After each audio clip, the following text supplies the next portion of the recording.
आल्या, शिक्षणाच्या पुरस्कर्त्या आल्या. आपला गाव, आपला धर्म, आपली परंपरा बुडवायला आल्या. काय गे टवळे, थोडी तरी लाज आहे का तुला?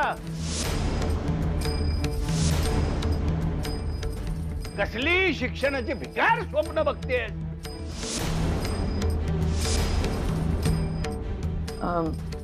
हे माझे दीर शंकर बापू परचुरे, सुभद्रेचे पती. यांचा स्त्री शिक्षणाला प्रचंड विरोध आहे हे लक्षात आलंच असेल तुमच्या. दुर्दैवानं त्यांनी मला जीवे मारण्याचा पण प्रयत्न केला.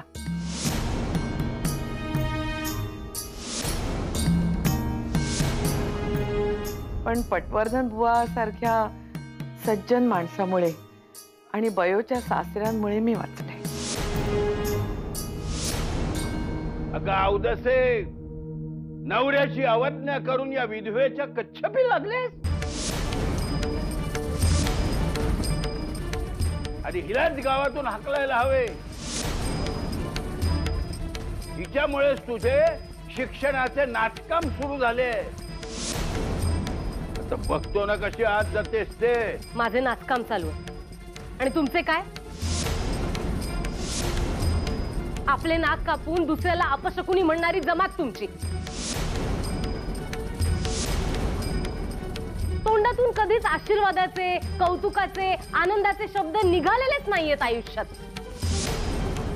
खालून वरून नुसती गटारगंगा वाहतीये.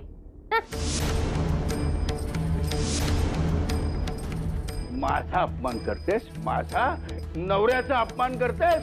जोड्याने बडवायला हवी तुला. असं पण असली कुकर्मे करण्यासाठी तुम्ही जागेवर शिल्लक राहायला हवे ना. जिवंत सोडणार नाही तुम्हाला. तू मला जिवंत सोडणार नाही. तू मला जिवंत सोडणार नाही. थांबा सुभद्राताई.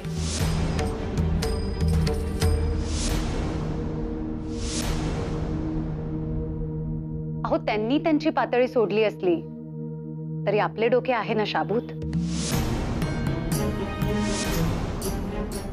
आणि त्यांच्या बरोबर हाणामारीच काय, पण शाब्दिक लढाई करणे सुद्धा योग्य नाही.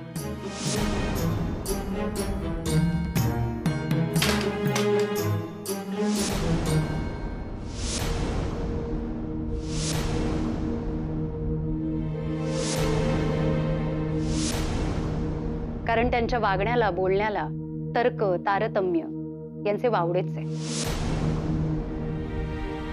आणि हे एकटेच नाहीत बरं का, तर यांच्या भडक आणि उथळ बोलण्याला भुलून अनेक लोक आंधळेपणाने धर्माची दांभिक पताका आपल्या खांद्यावर घेऊन आपल्याला विरोध करायला येतील.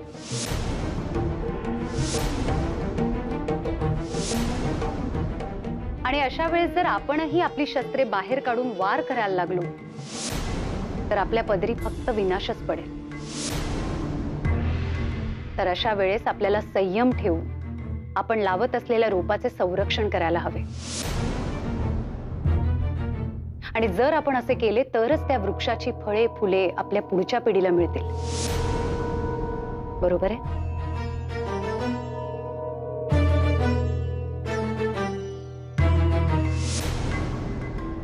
चला.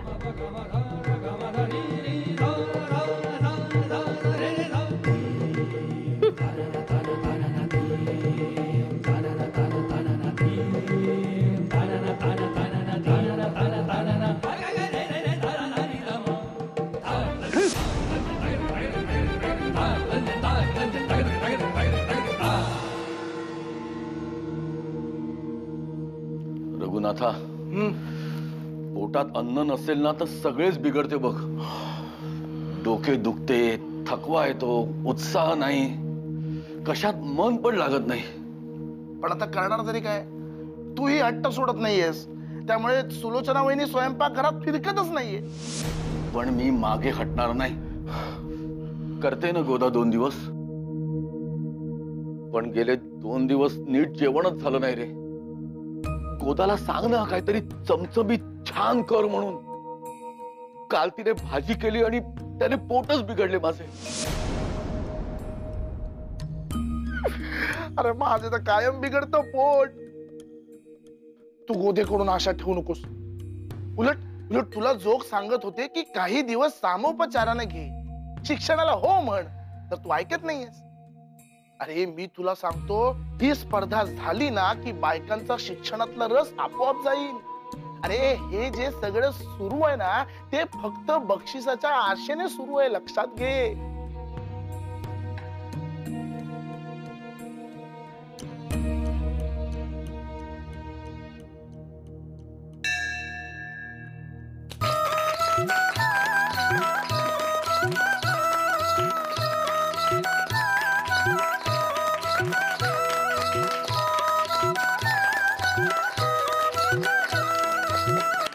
मैत्रिणींनो, आजपासून सुरू होणाऱ्या आपल्या शाळेमध्ये तुम्ही दाखल होण्यासाठी इथं आलात, त्याचा मला खूप आनंद होतोय. पण विशेष आनंदाची गोष्ट अशी की आपल्या शुभारंभासाठी देवानेच आपल्याकडे एक अत्यंत उचित अशी व्यक्ती पाठवली आहे, पंडिता रमाबाई.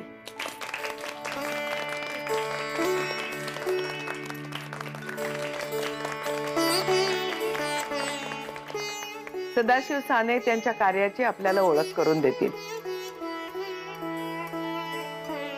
म्हणजे आपल्या चेहऱ्यावर जे प्रश्नचिन्ह आणि कुतूहल आहे त्याची जागा आदर आणि अभिमान घेईल, याबद्दल मला खात्री आहे.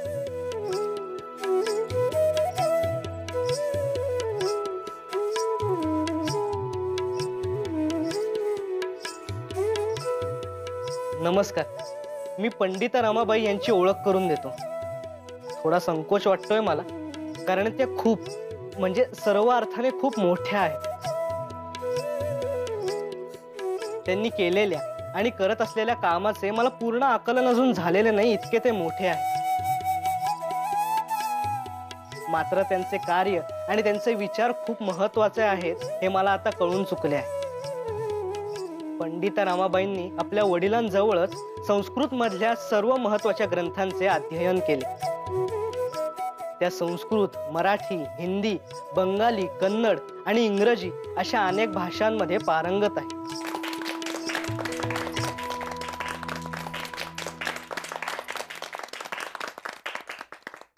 स्त्रियांच्या शिक्षणाबद्दल ते आग्रही आहेतच, पण विधवा आणि परित्यक्ता यांच्यासाठी शारदा सदन या वसतिगृहाची उभारणी केली आणि एक आदर्श घालून दिला आहे.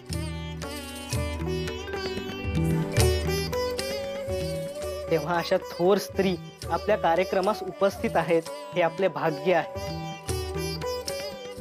यांनी आपल्याला मार्गदर्शन करावे अशी मी त्यांना विनंती करतो.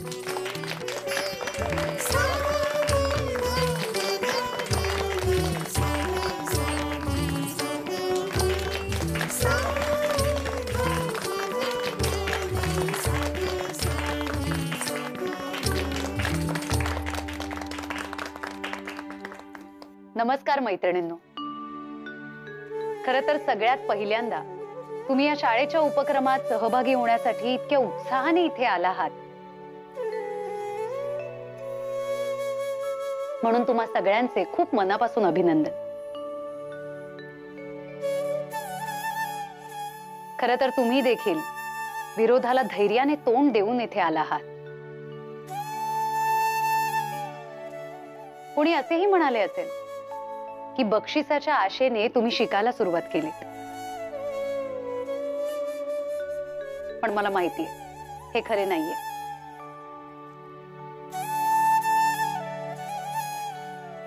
अहो, शिकून स्वावलंबी होणं हा प्रत्येक मनुष्याचा अधिकार आहे, जन्मसिद्ध हक्क आहे.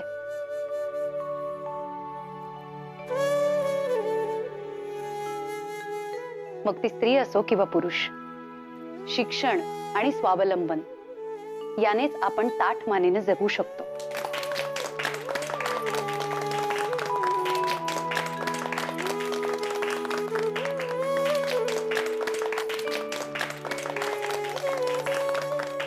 खरं तर शिक्षण हे आपला आणि आपल्या भोवतालचा उद्धार करण्यासाठी असते. बायका शिकल्या म्हणजे त्या पुरुषांच्या विरोधात जातील हा समज खरं तर चुकीचा आहे.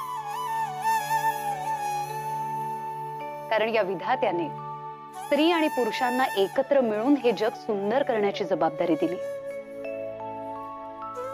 ज्योतिराव फुले, माधवराव रानडे यांनी आपापल्या बायकांना प्रोत्साहन दिले, त्यांना शिकवले आणि म्हणूनच आज सावित्रीबाई फुले या हजारो स्त्रियांसाठी एक आधारस्तंभ आणि मार्गदर्शक ठरल्यात. आज त्यांनी आपल्या पती समवेत मोठे कार्य उभारले. खरं तर स्त्री शिक्षण म्हणजे पुरुषांच्या विरोधात जाणे किंवा पुरुषांची बरोबरी करणे हे म्हणणे योग्य नाही. तर उलट आपण सगळ्यांनी एकत्र येऊन हे जग अधिकाधिक सुंदर करण्यासाठी प्रयत्न करावयास हवे.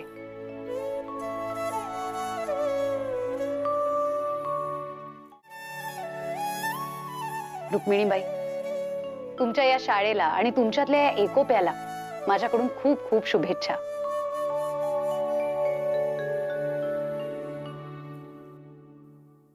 शुभम भवतु.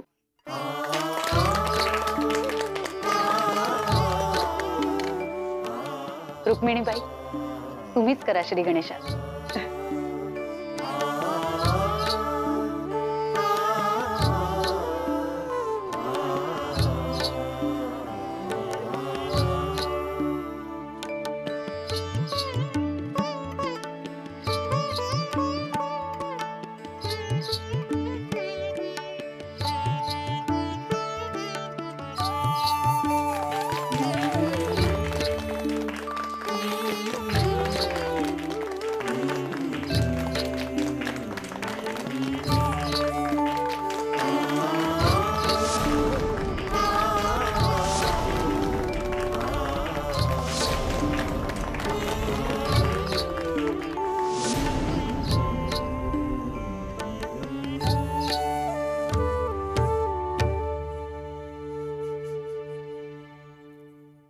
अरे टाळ्या वाजवतायत, टाळ्या टाळ्या. धर्म बुडवतायत रे, धर्म बुडवतायत.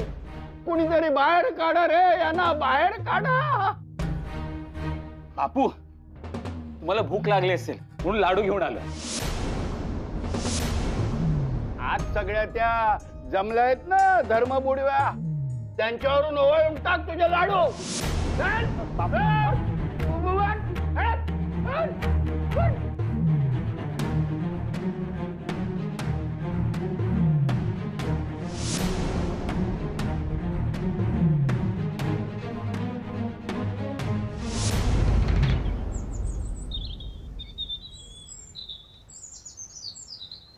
रघु, फार भूक लागली रे. पण आश्रय खायला जावे तर गिळ गिळ, आता पाण्याबरोबर गिळ. तुझाच हट्ट भोवतोय तुला. गिळ पाण्याबरोबर म्हणजे काकूची परवानगी नसताना राब राब राबून मी स्वयंपाक केला आणि गिळ पाण्याबरोबर. वा, वास्तविक तुम्ही आरती ओवायला हवी माझी. की 4 दिवसाच्या भुकेवर एवढे सुग्रास जेवण मिळाले तुम्हाला. हे सुग्रास, त्यापेक्षा आणखीन 2 दिवस उपाशी राहिलो असतो मी. रघुनाथा नाही सहन होत रे आता. ही स्पर्धा होईपर्यंत मी तयार आहे बायकाच्या शिक्षणाला, पण मला सुग्रास जेवण द्या. हो, गरमागरम भात, त्यावर पिवळं धमक वरण, वर साजूक तुपाची धार, लिंबाची फोड, आळूची भरपूर काजू घातलेली पातळ भाजी, तांदळाची लुसलुशीत भाकरी, सांडग्याची मिरची आणि भोपळ्याचे भरीत. असं सुग्रास जेवण हवं. मी दिली परवानगी, शिक्षणाला परवानगी दिली मी बायकांच्या. हो हो, मी दिली परवानगी बायकांच्या शिक्षणाला, पण ह्या गोदाच्या जेवणाचा अत्याचार मला सहन होत नाहीये रे. करत नाही.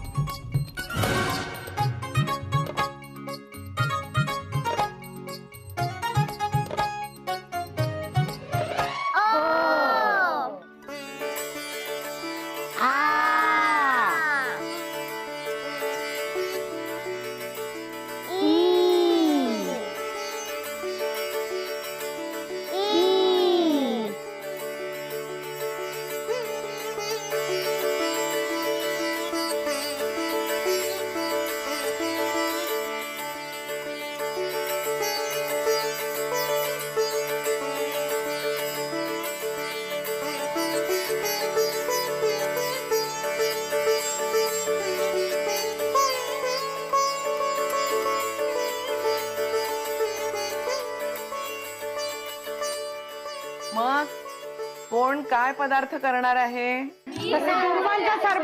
दुर्वांचा सरबत जास्त बरं. खट करणार होते. काय सांगते? पण आता पुरणपोळी करणार. आता दुर्वांचा सरबत आहे ना. मला सांगितलं होतं तो पदार्थ कुठे करणार आहे? येतात का तुला? बरं चालेल. तुला दुर्वांचा सरबत येत नाही ते मला येतं. पुऱ्या करणार आहेत. रवा भाजून. मी सांगू का मी काय करणार आहे? ऐका, मी बटाट्याचे धिरडे करणार आहे. अगो बाई, बटाट्याचं धिरडा. माझा लिहायचा सरावही झालाय. मला आहोंनी शिकवले. अरे वा, नवरा बायकोने जर एकमेकांना अशीच मदत केली ना तर आपला देश जगात नाव करेल. चला रुक्मिणीबाई, तुमचे चालू द्या, मला आता निघायला हवे.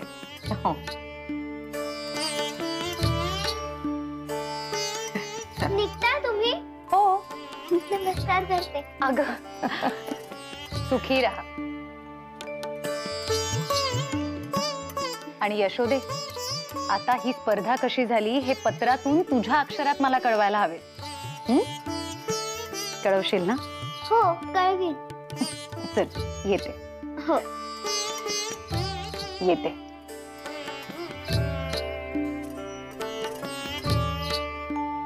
चला, मी आलेच यांना सोडून. हो.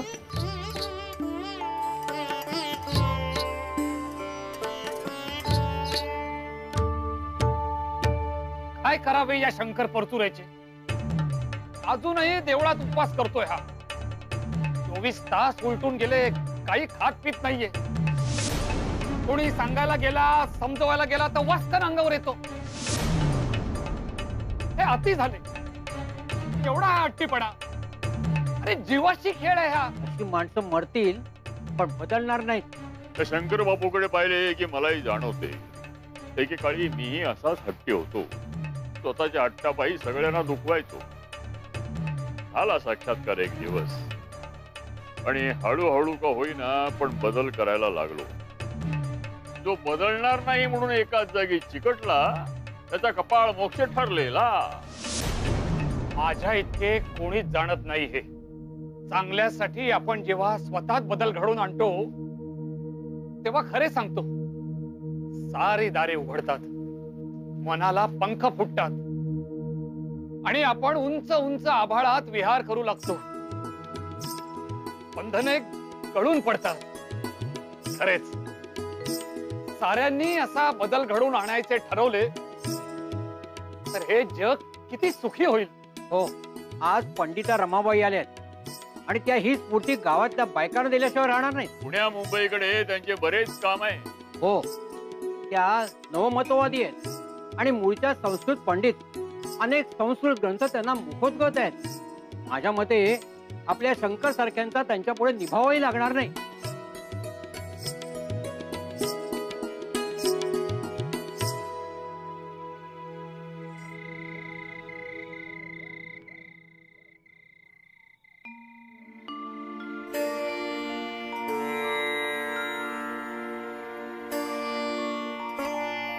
बापू हट्ट सोडत नाहीयेत. असे खाणे पिणे सोडले तर कसे होईल? आधीच त्यांना राग आणि भूक सहन होत नाही. संताप ही गोष्ट वाईटच, आगीसारखी आहे. माणूस दुसऱ्यावर संतापतो पण त्या संतापाच्या आगीत स्वतःच जळून राख होतो. मला बापूंची काळजी वाटते. काय केले म्हणजे ते अन्न घेतील? सगळ्यांचे उपाय खुंटले. अगदी त्र्यंबक आजोबांना पण जुमानत नाहीत. तर तुम्हीच काहीतरी मार्ग काढा. तुमच्याकडे सगळ्या प्रकारावर औषध आहे. पण हे खूप कठीण आहे. मी वाघासमोरही हसत जाईन पण बापूंना देवबाप्पाही बदलू शकत नाही.